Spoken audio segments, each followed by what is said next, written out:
We are celebrating Black History Month, of course, locally, globally. In fact, we do have lots of African Americans who make the difference, who paved the way. Shelbyville and Bedford County is no exception. We have many, many very talented artists right here in beautiful Shelbyville, Bedford County. It is Maurice Dandy, my guest here, as we celebrate Black History. I want to say welcome, welcome, welcome. Thank you, ma'am. Thank you for having me. Yes, always good to see you. It's been a long time. It's been a long while. Yes, but here we are together. You are doing wonders with your still art, and of course, many of these artists have their displays right here at the public library in beautiful downtown Shelbyville, and Maurice is no exception. And you are more into the still art.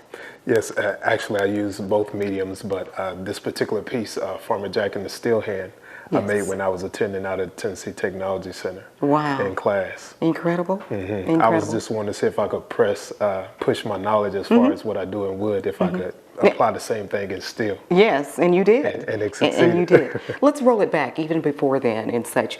Did you really feel you wanted to do something like this? Yes, most definitely. I was inspired by my second cousin, which he's on the panel as well, Jared Greer. Yes. As a youth, I used to, in the evening when he would come in, I would hear him get himself settled in, then I would hear his drills going. And I would be down the road at the creek playing with my buddies. And then once I seen his van pass by, I would come home and I would go around and check him out and just sit as much as he would and would just be paying attention to what he was doing. Yeah. But I always had an artistic background. Yeah, that's the key, to pay attention. But very tedious. Yes, ma'am. But he was the one that really sparked my curiosity and my tenacity about the carving in wood. Yeah, yeah. Now, what pieces do you really desire to design? Whether it be buildings, whether it be people, animals? It's like I'm more of like inspiration from imagination. Whatever I see in my mind, you know, I try to apply it to whatever medium I'm using, whether it be wood. But the area that I haven't tried yet is painting on canvas, and that's my next adventure I want to try out. Yeah, yeah. I always think of myself, I'm going to paint one day, but that never happens. You know, but you've got to start somewhere and such. You got to. So this actually started at an early age. Yes, ma'am. When I actually carved my first stick, I was actually about 21. But before then, I used to draw all the time. Okay. Instead of doing my homework on my notebook paper, I was using it for drawing. Okay. And then it went to copy paper. Yeah. And then I finally got enough. Whenever I started doing little jobs in and there, I would get my own sketch pads at Walmart. And then, family members would get sketch pads because, I come from a family of artists. So. Yeah. But yeah, that's what they would always do. Wow. But also as well, my Aunt Frida. She's an artist as well. Didn't know that. I know your family. But she was the one that whenever we would spend the weekends with her and have all the nieces and nephews over, she would give us magazines and say, draw me some out of there while she's fixing, the food for us to eat. And that's where it really, I honed and the energy come from, but, different members in my family and other individuals around as well. Excellent, excellent. It inspired me. As I mentioned, artisans right here locally are displayed right here in the public library. Can we see beyond Shelbyville and Bedford County? Are your pieces everywhere, or? Currently, right now, they're here. Mr. Johnson, Thomas Johnson, had a couple of my pieces, but for the moment, it's just right here because, my situation moving around, and right now I'm trying to get my own spot to where I could open up my shop and just really do what I really love. Now that's a goal. But, on the go, I do pieces on the go. If someone comes to me and wants something, I fix them something. But right now, it's not got as far as I wanted to, but it will. It's coming. What could you tell individuals, especially smaller individuals, to do to maybe focus, to go into what you're doing and what you have done? Some motivation. I would inspire them to always follow your dreams. Don't be afraid. Don't be afraid to step out and to see because only one could really stop you is you and the Lord himself. But don't let anyone put water on your campfire. Always follow your dreams. Just take a chance. And follow your heart. Use your talent.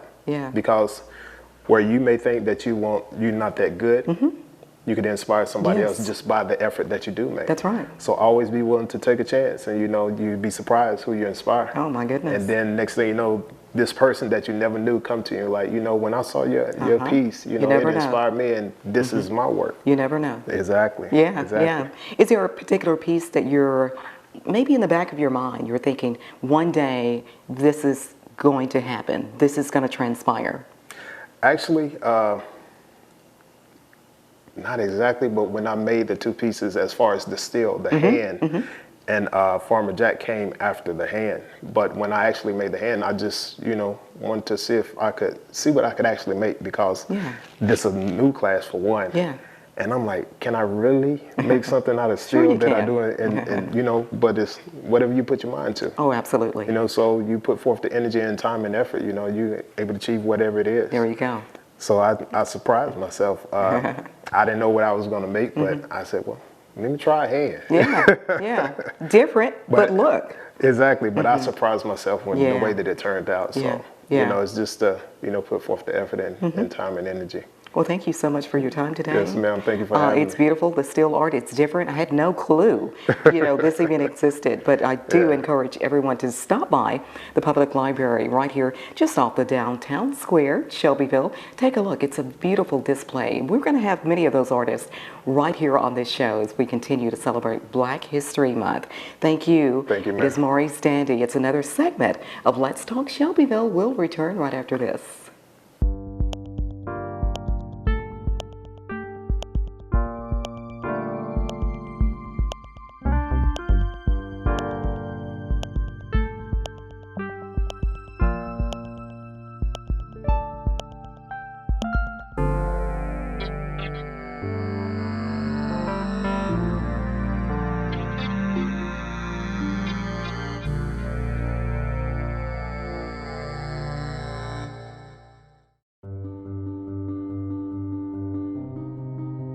What do you wish for?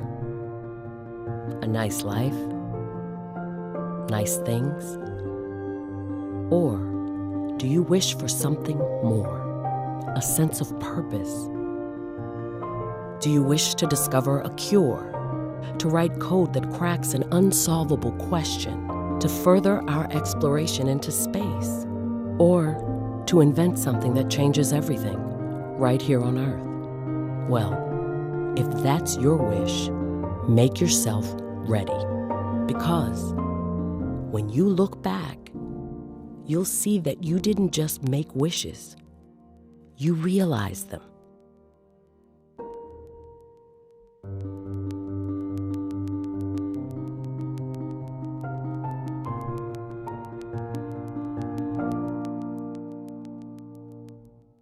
You may have something in common, but a common denominator, but you work with wood or you work with certain materials and such. Tell me about this. Okay, with Morgan Grows, sometime he'll ask me about certain type of woods that I have, and he'll look for certain types of wood. Either I have it or I don't, or if I don't have it, I might know someone that does have it, and I try to get it to him. So a lot of times we interact with each other, and he might do a sculpture or something like that, or relief picture, something like that. He'll look me up sometime and just show it to him as well. Like the rifle he carved and showed about a couple of weeks ago, and he said it's real. And what it was one solid piece of, if I'm not mistaken, walnut wood. But it looked so original, like it was a real gun. Yeah. And he had everybody food. He had Mr. Streeter, myself, and another gentleman there. He had his food until I picked it up. And also when I picked it up, it just went up like this. And I said, oh man, you done it again. And it's just great artistry. I really appreciate his work, and it inspires me a lot as well, because it's a motivator. When you look at other people, artists, and you can really appreciate the work that they do, and it make it, a lot of times you're not by yourself, because a lot of times when you're doing your work, you're in your only little world, and when you can share things that other people can relate to you, it might not be the same kind of work, but you look at the time span, and you can always appreciate other people's work. Absolutely. It's one thing I love about. I love art. I love it. It really don't matter what it is. I love art. Mr. Gross, I think I actually relate you to more of the painting. I've seen a lot of your work there. Beautiful stuff. Tell me about it. When you start to do what you do, what comes to mind? Well, Marilyn, the way it started with me, in my life, I wanted to be a cartoonist. Okay. So it started from trying to do that as I was in high school and around. that's the basic thing I done was cartoons and stuff like that. Then it worked around to, I figured I'd do that, let's try painting. So I started doing some painting, and after I did the painting, I just decided to, you know, I've always been challenged, like to do it like a challenge, so therefore I would try something else. And I'm always in the business of trying something different. And if I see it, I'm gonna try to do it. So most of the time, so that's how I got into the wood carving. Okay. And I figured if I can draw it in one dimension, why not make it to another dimension in it by doing a relief. So I saw some relief work that other artists had done. So it's just nothing but just give it a challenge and do a try doing it. So the first piece or two turned out fairly well, you know. And over the years, it's gotten a little better. And in most of the reliefs, I try not to use paint. You really don't want a lot of paint in your reliefs. But I guess that painting, it just got back up, and I started painting it, adding a little paint to the reliefs, which made it, give it more depth and everything else. So that's basically how it started and why I'm into relief. Right, but both of you have been into this for decades. How long has it been? Myself, I started when I was 15 years old. Okay. It was a lot of toys that I made. I made a lot of toys because when I was coming up, our parents would tell us to get outside and play. Yes. We had to create things, you know. Those were the to days. play. Those were the days. And more or less, you're using your mind. You get creative on a lot of things. And when I start carving, I would see things in wood, a foresight. And actually see something in the wood that's really not there, but it's there. And all you have to do is cut here, cut there, and bring it out. The actual three-dimensional whatever you was cutting on. And during that time, that was, to me, it's mental therapy. Okay. It's a relaxing thing. You're all in your own world and everything. And I could see, a lot of times you could see things and maybe people that's been younger than I am, like Maurice and also Calvin King, and I just really introduced Terrell a few years back, but he's amazing. His work's very amazing. I've seen it. And just and I appreciate the work. You know, with me, it's always you could always learn something from someone else. You never get too old. You might call me old school, but there's things in my mind. It's still open. I can still learn. Mr. Gross, how long have you been in this? Doing the carving, I said around 20 years. Okay. I was just relating to, I just remembered something that that I was told, and I think it comes from Van Oystrata. And I've noticed one thing about most artists, self-taught artists, is that their childhood was kind of a poor. They didn't have a lot of toys and stuff. And everyone I've talked to started that way by, as Brother Greer said, going out in the yard and using your imagination and stuff. Mr. Van Oy used to say that he couldn't get toys and stuff like that as a young man. So as he grew, and you know, he started making his own. And I hear Brother Greer here saying the same thing, and I pretty well done the same thing. As a young man, my father worked at a lumber yard, and I had an opportunity to get a whole lot of wood. So anything I wanted to make, I started just making it. If I wanted to, you know, a little wagon or something, the wood was there, you know. So therefore, that was a creative thing that you didn't even realize you had it, but it's because you had no toys or something like that, you made your toys. There you go. As I mentioned, your work is publicly viewed right here in the Shelbyville Bedford County Library. Are you in other places around the Tennessee area, across the country? Is that your motivation? Oh yes, because it was some carvings when I was in Middle Tennessee State University. There was some of the guys in the same club now. They showed me some of the work that I did for them from back in 1974. Wow. I wanted it back. Yes. But they wouldn't. I tried to buy it back, but they wouldn't let it go. Okay. And that was really an inspiration of my life, knowing that I could look back that far. I don't have any, but they had it and they shared it. When we say Greer, sometimes they would call me and say, Greer, I'm gonna bring something that you made for me. Yeah. And it's not all the time the pipes or walking canes. There was other things that I carved. Yeah. I did a lot of things for the fraternities and even some of the faculty at MTSU. Right. I made walking canes for the Dr. Chamberlain and Yeah. Miss Holland, several of them. Yeah. I did walking canes for them Yeah. as well. Yeah. Mr. Gross, is that something that you would want to see some of your pieces around the country, around the world? Well, Marilyn, this started with me as a hobby. And, you know, and it really, I appreciate people buying stuff, and I couldn't, so I'm pretty sure the stuff is pretty well scattered around. Yes, yes. And I've done pictures for quite a few people. I give them quite a bit away, and but Yeah.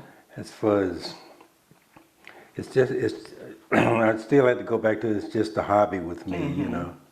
So I can't say I've sold stuff all over, some stuff to Florida and around the different states and stuff like that. People passing through, you know, Yeah. see the Yeah. work and like the work. Oh, So yeah. therefore they pick it up and buy it. So I really couldn't say where it's at, But who it's- its it's out you there. know, but it's It- some it's of out some there. of it is out there. What about words of motivation, inspiration that you would give to those individuals? Now, things are different now. Outside is not outside, you know, in such, you know, people and kids especially are very, they're into so many different things now. It's not like it used to be. So what would you say would really spark a young person to maybe start doing some of the things that you guys have done? Oh yeah, okay. My look at that is, you know, a lot of young people now in technology. It's something that's fast. They can just pull it up, Yes. and there it is. But I take a different route. I would say, where do you use your mind? I know they use the mind in technology for us Yes. learn how to find stuff, but I'm talking about like creative.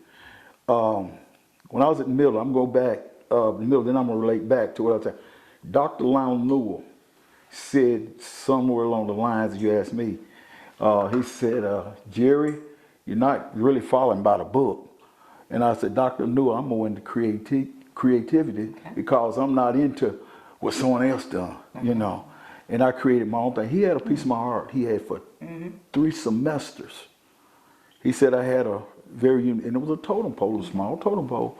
And I had to go back and get my totem pole. And we'll get back to the kids.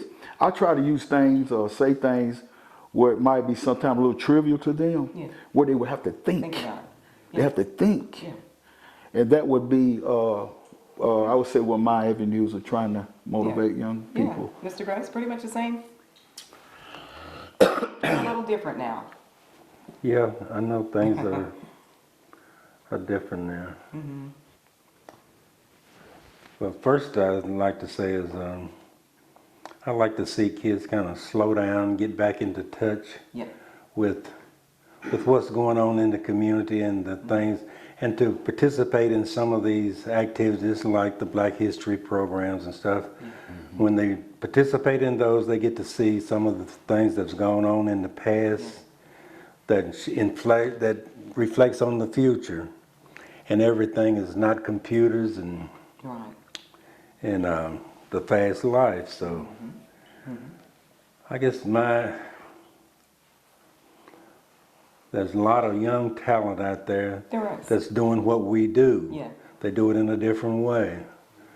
And it just takes us to encourage them and kind of guide them in that way if you can get the opportunity to be around us and we be around them. So therefore it's just going to take getting to know each other That's better. right. Coming together, togetherness, that's the key. To understand what's going on. Both of you should be saluted for the work that you do. So many people just don't realize the talent that we have. And very grateful of that right here in Shelbyville and Bedford County. So big hats off to you guys. Beautiful display right here in our Shelbyville Bedford County Public Library. And I thank you both for taking time out to talk with me on this particular segment as we salute and celebrate Black History. Okay? Thank you for having us. Mr. Morgan Gross and, of course, Jerry Greer. Thank right you, here as Let's Talk Shelbyville takes a break. And we'll return right after this. Every February, the United States and Canada recognize Black History Month, but its founder hoped for a different future for Black history. Carter G. Woodson, the Harvard-educated historian who established Black History Month, hoped Black history would become so ingrained in American history that Black History Month would be unnecessary. But in 1926, when he began Negro History Week, the second week in February, he had two objectives: to prove to white America that blacks had played important roles in the creation of America and deserved to be treated equally as citizens, and second, to increase the visibility of Black life and history, at a time when the media was portraying the Black community negatively with anti-Black racist imagery, like Black caricatures, blackface minstrel shows, and films like the 1927 hit The Jazz Singer. In 1976, Woodson's Association for the Study of American Life and History was such the annual theme for every Black History Month, lobbied for Black History Week to become a month, and got President Gerald Ford to make the first proclamation. Every president since then, except for Donald Trump, has proclaimed the new theme annually. Congress officially recognized Black History Month in 1986. Black History Month is often controversial, with calls for Whiteness History Month or Confederate History Month, to others, including some Black people, saying it's outlived its usefulness or that it's antithetical to American values. But despite the official designation, there are no federal requirements for teaching Black history in school curriculums. And on an average, less than 9% of history class is spent on Black history. In some states, it's completely ignored. We're back here on Let's Talk Shelbyville. I'm Marilyn Ewing. Our location today is the Shelbyville Bedford County Public Library, where if you come inside, you'll see a lot of displays from some very talented local artists right here in Shelbyville and Bedford County.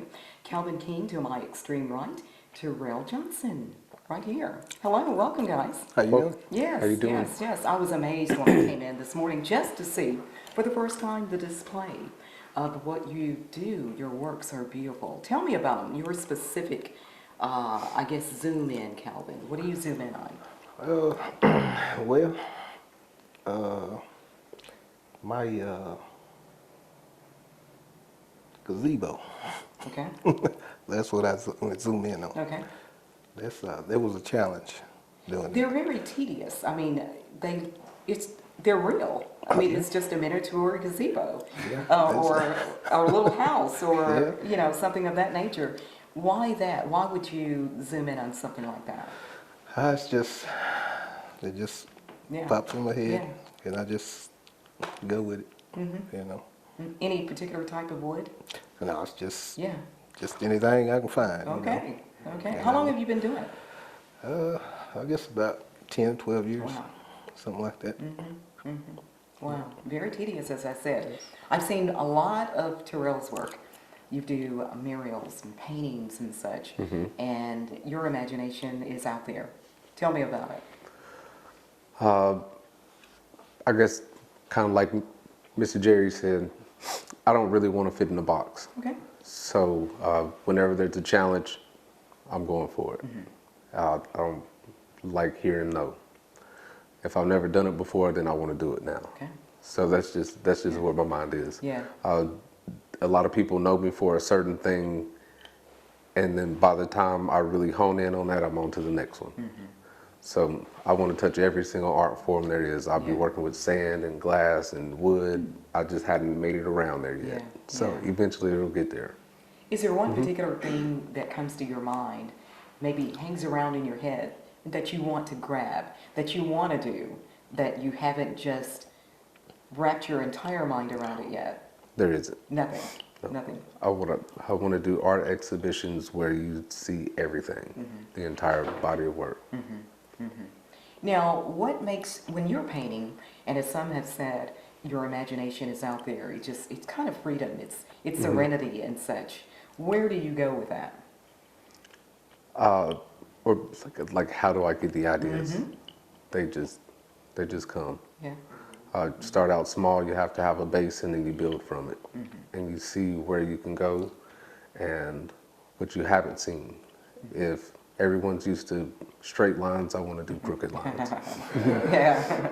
Yeah, very good. What's the standard? Yeah, Go the against gazebos, the small houses. Well, take the gazebos. Maybe developing that into a bigger house or a mansion or something of that nature. Any thoughts on that? Yeah. I was out in my building one day. This is when I first started. And I had built me just a little square box, and I started adding to it, and I made a nice little house. I hadn't finished it yet, but it's a beautiful house. I think Jerry, he's seen it, and it's nice. How long does it take you to maybe put what you've done together? Well, it all depends on, you know, the type of glue I use, and you know, letting the glue dry. I mean, just like this little house that I built, I've worked on it for like, I guess, 6 years. Still haven't finished it. That's okay. But my problem is, I'll start one thing, Yeah. then I have to start another. You know, so Right. I never finish. That's okay. That's okay. I bet all of us have the same. Yeah. We all got the same problem. We probably do. Yeah. Is there a particular city that you would like to paint a mural? I've seen your work. Very good. Very tedious there. I would like to paint a mural in Dubai or Italy or Rome. Wow. Just somewhere where it seems like there's not supposed to be a mural. Yeah. Yeah. Wow. Wow. Who inspires you? Who do you look up to? Who do you watch? As far as art, well, I think art is something you are kind of born with. But as far as my work ethic, I'm going to have to say from the top, my father, my Uncle Frank, the men, my cousin Thomas, the Johnson family, the men in my life have given me the work ethic, the talent for art that was given by God. So just the way that I work come from the men that I've seen growing up. Oh yeah, absolutely. You do have a lot of talented ones in that Johnson family. Calvin, as far as motivating others, individuals that maybe want to start using their imagination and their talents, what would you say? Well, Things are a lot different. yeah, things are a lot different. It takes a little more to motivate and, Yeah. you know, make things happen. Really can do don't it. know. Yeah. It can be done. Yeah, it can be done. But you just gotta put your mind to it. And just like Brother Gross said, Yeah. these computers taking Taking over. They have taken. taking over. But you just Yeah. I know you're going to continue, Terrell, to do all kinds of things outside the box and move around. You were in New York not long ago doing some things. I don't know if it was related, but it was, you know, something that We spoke on a panel for HBCUs, because HBCUs are the most underfunded institutions in the United States. But I did a live painting on stage at the Apollo. Back in last September. So they invited me back this year to speak on the panel again. Congratulations. So How'd that feel? Probably the most exhilarating to rub the log and to be on the stage and to see and then being able to sign my name backstage where some of the most iconic, not just artists but people,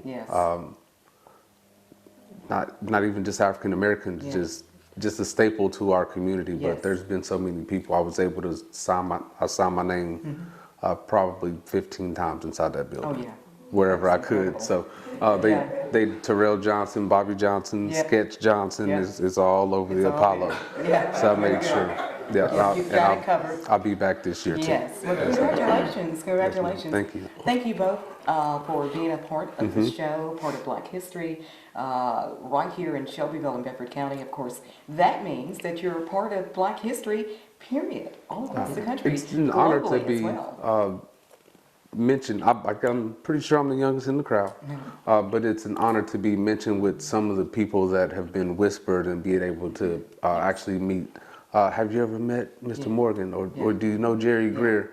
These people were long before my time, but I've always known about. I'm not the only black artist in Shelbyville, so it's an honor to be in the same room and even mentioned in the same sentence with a lot of these men. Well, thank you for having me here. It's an honor to be a part of the community with so much talent in such. And individuals don't know, just come by the library and look around and read around and such, and it is amazing. And get out to our events such as Juneteenth and such. A lot of this art and history, of course, is being featured. So thank you all for being a part of the show during this Black History Month. Calvin Cannon, Terrell Johnson. We're going to talk with, let's talk with Thomas Johnson in just a moment. We're going to talk to Thomas about Mr. Vanoy Streeter. Yes, the Wireman. We've got to speak on that. So stay tuned. Let's Talk Shelbyville will continue right after this. Most of us know our country fought a civil war in the 1860s, but less is known about what came afterward, the chaotic, exhilarating, and ultimately devastating period known as Reconstruction. It was a moment of profound change, with promises of citizenship and equal rights for all. One of the greatest achievements of Reconstruction was granting black men the right to vote. In 1867 alone, over 80% of all the black men in the former Confederate states registered to vote.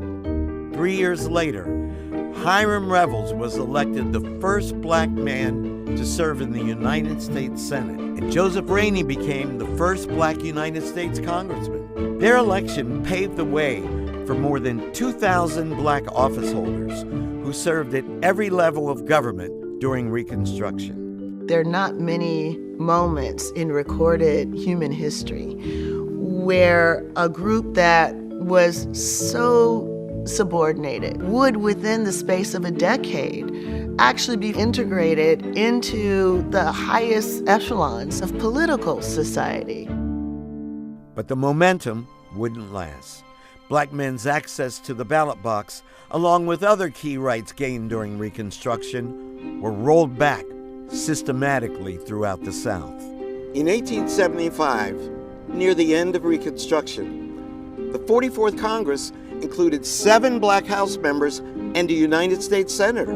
By 1900, only one remained, Congressman George Henry White of North Carolina. By the time George H. White leaves office in 1901, he literally turns the light off on national black political leadership. No one will come behind him for an entire generation. One of the cruel ironies of Reconstruction is that black people could claim certain rights in the 1870s that they would have to fight to reclaim in the 1960s. A sobering reminder that achievements thought permanent can be overturned and rights can never be taken for granted.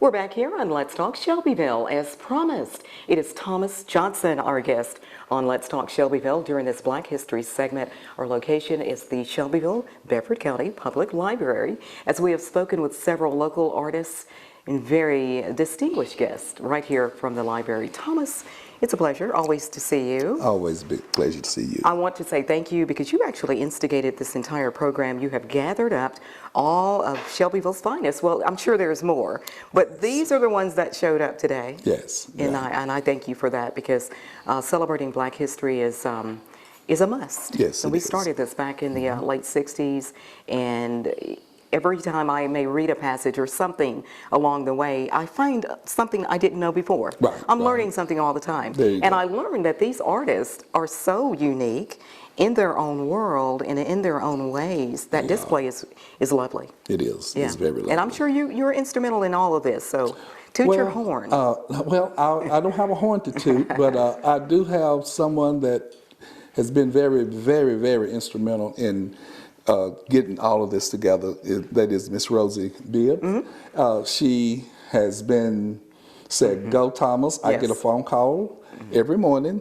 "Thomas, have you done this? Thomas, have you done that?" And I do appreciate her. Yeah. But it has been an honor and a pleasure for all the artists of Bedford County to come together. Yes. And what I love about it, they recognize one another's art. Yeah. And they are proud of one another. They are. And it just makes you proud of just to be, you know, who you are in the community. Yeah. You know. So yes, I'm Very proud of that. Yeah, Rosie is a go-getter. She's She a hard is. worker. She's an instigator. She is a planner, you Yes, know, and such. she is. So it's just great. Janet Smith is also very instrumental in doing yes. things. Oh, and so we yes. can't leave Jan out Right. as well. So thanks to those girls. Now, a person in this community who has made a mark all over the world, actually, with wire art. It's the Wire Man, Yes. Mr. Vanoy Streeter, and we certainly salute him all of the time, not only with Black history, but his work is just incredible. Right. And I know you have several pieces Yes. and such, and they're scattered everywhere. Well, you know, owning an antique shop, and even before I owned an antique shop, I collected Mr. Streeter's work. Yes. And thanks to Jerry Greer, Yes. Mr. Gross, Yes. Mr. Streeter's, I'm trying to think of his son's name. Right. It would be a grand, Right. Yes. or great grandson, or maybe. Well, no, it wasn't. It was the people that actually encouraged him. Yes. Encouraged Mr. Streeter actually to go out. Okay. And go do shows, and that right there was partly Mr. Greer Yeah. and different ones like that. So they would encourage him to take and go out because he would say, "Oh, don't nobody want to see this old stuff." Oh, yeah. You know, that was his him. attitude at first. It was. At first, but thank God you had people to encourage him to take and go and show the world, and merely the world, his stuff. I was honored to be at his funeral, and there was people from Japan, Italy, different places Yes. wanting his work. Do you have anything of his? Can you find anything of his? And that right there, Yeah. it just sets, you know, Yeah. a presence of who he really was Right. in the world. When there's 4 presidents that owned your work, I think you're doing pretty good. Yes. There was a limo Yes. that actually came to the house one Right. day. Yes. You know, as we lived close together, and he was the most modest person. Right. I think you could be. So it is incredible. It is. And it's not only the walking horses. Right. It's guns. It's all kinds of things. Everything. that you can find. Right, and right. such. So. Out of the pieces that I do own, I guess the piece that I love the most, it's a little car about like this. It's a little T-model Ford. Yeah. And I was sitting there talking with him one day, just shooting the breeze with him actually. It was another gentleman by the name of Calvin Settles. You remember Sabre Settles? Yes. Her husband. He and I was sitting there. And when we got up to leave, because we had been there 2 hours, you know, running our mouths, you know. So when we got up to leave, he said, "Here, boys." He went just like this, gave him one, and gave me one, and gave me a little car. Yeah. I cherish that more than the other pieces that I have, and I have some really incredible pieces. You know, it's just, he was just an extraordinary artist. Oh, yes. He was. He And really, a person, really was. yes, absolutely. Right. Well, again, thank you for rounding all of this up today. Yes. In honoring these fine folks here in Shelbyville and Bedford County, the local artists. We are so proud of them and So proud of their proud. work, and we are fortunate to have these people right here in our backyard. Yes, yes. As I mentioned Juneteenth earlier, we want to mention the Gillian Yes. house. Of course, the house there, you were very instrumental in the cabin. Right. I understand about that. There are a lot of people that really don't know the history behind that and what's going on there. Right. Actually, when you come to the Gillian house, if you see the log cabin, you may wonder, well, why is a log cabin back here? Okay. You know, and what we would try to do was to show the before and after Yes. the life, the way that James Gillian lived. And James Gillian was a stone cutter, and so he's the one that cut the stone for the basement of the courthouse. So while he was doing that, he would take the chips from where he was cutting the stones, put them on his wagon, bring them to his house. He lived in a log house. And to bring himself up status-wise in the community, he veneered his log house with stone. Okay. After he got through with that, he removed the logs out of the house, and he had him a stone house. There you go. There you go. He was there, and so Yeah. he also was an extraordinary guy. Yes. You know, and Yes. but that's why we have the log house Yes. and the stone house. Absolutely. And but yeah, this whole project, you know, it was, you know, it's sponsored by the historical, you know, Gillian Resource Center. Yes, I know that Right. recently you did have a fundraiser during the Martin Luther King Day Yes. luncheon at the Fly Building and such. How's the fundraiser going? How is that going toward the renovations and things of that nature? That is going real well. Good. It's going real well. Yes, We are yes. really excited about how the community came out and to sponsor us yeah. and to help us, and so we're really excited about that. Very good, Yes. very good turnout there. I'm sure there is a particular place that individuals may can donate. I don't know if you can, you know, shoot any email, any phone number, anything I can put on the screen to make those donations toward that. You can always look up the Historical Gillian Resource Center, Bedford County, Shelbyville, Tennessee, and it will pull us right up. There you go. Absolutely. Sounds like a winner. We'll get that on the screen and such, Okay, so don't all worry right, about it. okay. Thomas, again, thank you for your time. Thank you all of my guests today. Thank you so much for joining us on this very special Black History Month Let's Talk Shelbyville. All right. Thank you. I'm Marilyn Ewing. Thank you so much for watching.